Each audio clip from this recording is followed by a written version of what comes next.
Ayun. Kaya mga bossing, kakabit na natin yung cone dito sa baba. Na nakakabit sa tipos. Pakikas ko sa inyo kung paano kabit na napaka basic. Parang grade 1 lang, 1 plus 1 equals 11. Lagyan natin ng grasa lang mga boss.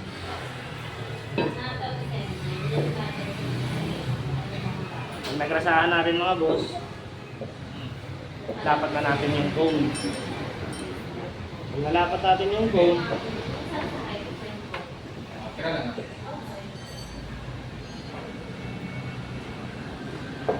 yung lumang cone, pasok natin. Tapos gagamit kayo ng tubo, ganito. Babaon din lang.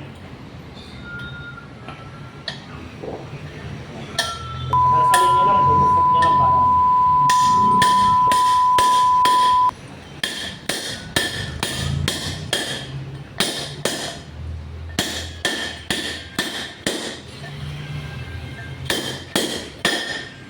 Tumunog na lang. Ibig sabihin, sagad na.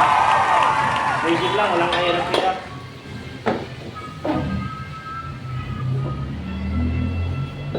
Tapos tatanggalin na natin yung sinapin natin. Sabi tayong flat screw. Tapos pupugin natin.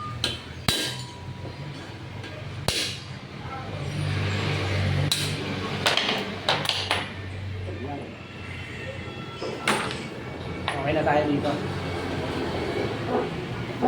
Ngayon, mga bossing, nakita ko naman sa inyo yung pagkabit naman ng cone dito sa chassis. Punasan muna natin para siguradong nakakasiguradong malinis at walang sabit. Tapos grasa.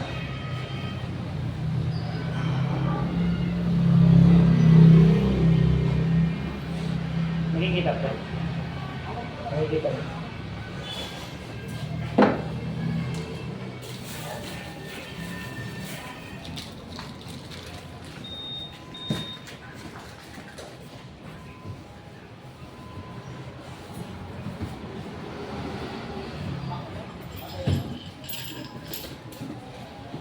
Bago natin gamitin yung pang-press natin, yung SST na rin, o Special Service Tool natin, gagawin natin yung cone natin, ibabaon muna natin, ilalapat muna natin gamit ang martilyo.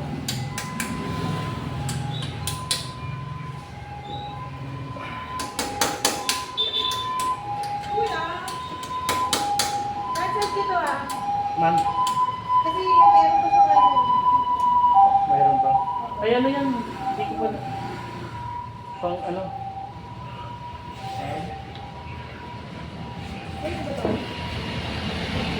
Ayan boss, continue natin.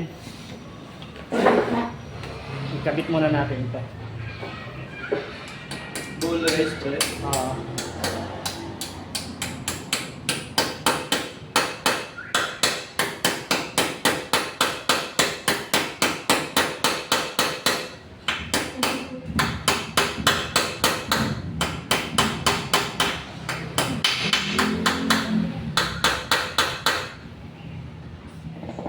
Siguraduhin na natin mga boss na pantay din siya dito bago tayo mag-press. At the same time, yung ibabaw ilalaki din natin para pag nag-press tayo hindi na siya sasayaw, hindi nagagalaw yung ano, yung bone.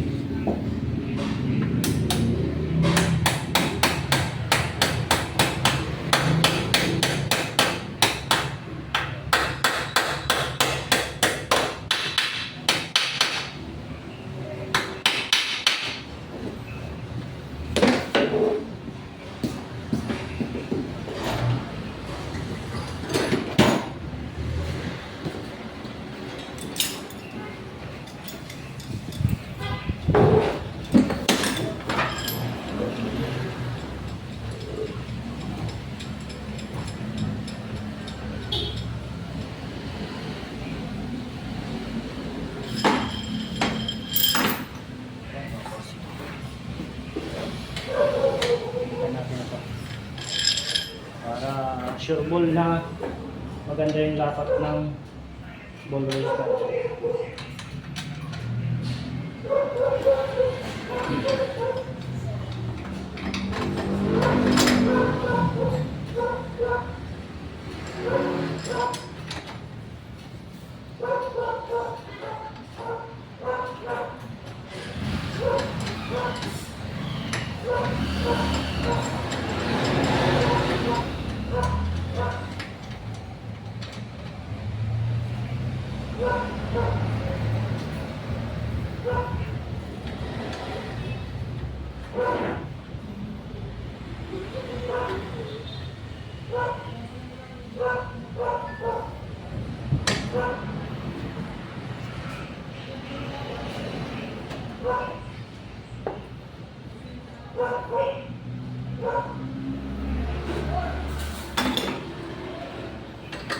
Nalapat yun ng mga boss.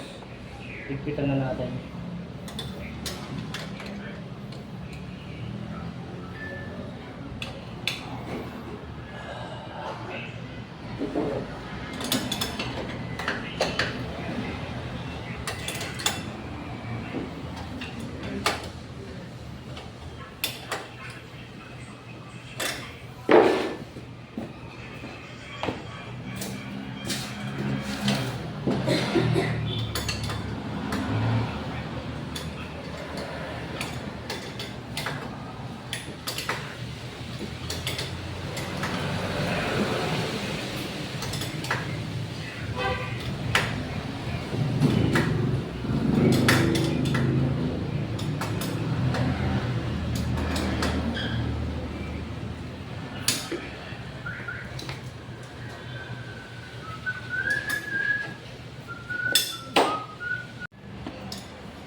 Yan.